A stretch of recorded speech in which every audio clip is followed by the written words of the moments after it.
Almost 1 year అయింది. నేను ఇలా మైసూర్ బోండా వేసి, ఇవి హెల్తీ కాదు అని తెలిసినా కూడా నేనైతే టెంప్ట్ అవుతాను. మీరు కూడా అంతేనా? ఇంకా ప్రాసెస్‌లోకి వెళ్తే, ఒక కప్పు మైదాకి హాఫ్ కప్ కర్డ్ తీసుకోవాలి. ఇక్కడ నేను తీసుకున్నది పుల్లటి పెరుగు. ఇందులో పావు టేబుల్ స్పూన్ వంట సోడా వేసి, ఒకసారి సోడా అంతా కలిసేలా మిక్స్ చేసుకోవాలి. చూసారు కదా, ఇలా బబుల్స్ కింద రావాలి. ఇప్పుడు ఇందులో ఒక హాఫ్ టేబుల్ స్పూన్ జీరా వేసి మళ్ళీ ఒకసారి మిక్స్ చేసుకోవాలి. ఇలా కలిపాక ఒక కప్పు మైదా పిండి కొంచెం కొంచెం వేసి కలుపుకోవాలి.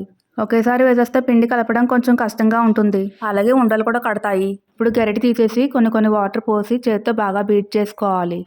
ఈ పిండి కలపడానికి నాకు పావు కప్పులో సగం వాటర్ పట్టాయి. ఎగ్జాక్ట్గా ఎంత వాటర్ పడతాయని చెప్పలేము. మీరు తీసుకున్న పెరుగు మజ్జిగలా ఉంటే తక్కువ వాటర్ పడతాయి. ఒకవేళ గడ్డలా ఉంటే ఎక్కువ వాటర్ పడతాయి. ఇలా వాటర్ పోసి ఎంత బీట్ చేసుకుంటే అంత బాగా బోండాలు పొంగుతూ వస్తాయి. నేను ఒక 10 నిమిషాలు బీట్ చేసి ఓవర్ నైట్ రెస్ట్ ఇచ్చాను.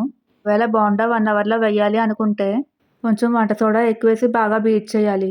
మార్నింగ్ చూస్తే ఇలా బాగా ఫెర్మెంట్ అయి ఉంటుంది. ఇందులో కొంచెం సాల్ట్ వేసుకుని బాగా బీట్ చేసుకోవాలి. ఇలా బీట్ చేస్తున్నప్పుడు అబ్జర్వ్ చేస్తే ఎయిర్ గ్యాప్స్ కనిపిస్తాయి.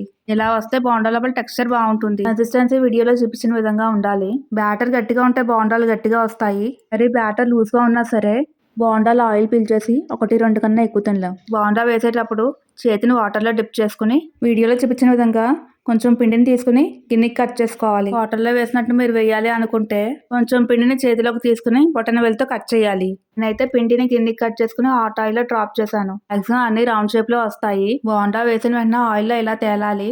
ఆయిల్లో తేలితే మీరు కలిపిన పిండి కన్సిస్టెన్సీ కరెక్ట్ గా ఉన్నట్లు. ఇలా వేసాక ఫ్లేమ్ ని మీడియంలో పెట్టి బోండా ఫ్రై చేసుకోవాలి.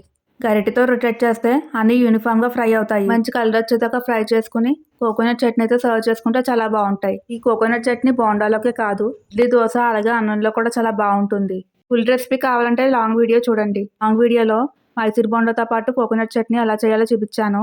అన్ని రౌండ్ గా రాకపోయినా లోపల టెక్స్చర్ మాత్రం పర్ఫెక్ట్ గా వచ్చింది. వీడియో నచ్చినట్లయితే లైక్, షేర్ చేసి మరిన్ని కొత్త రెసిపీస్ కోసం మా ఛానల్ సబ్స్క్రైబ్ చేయండి.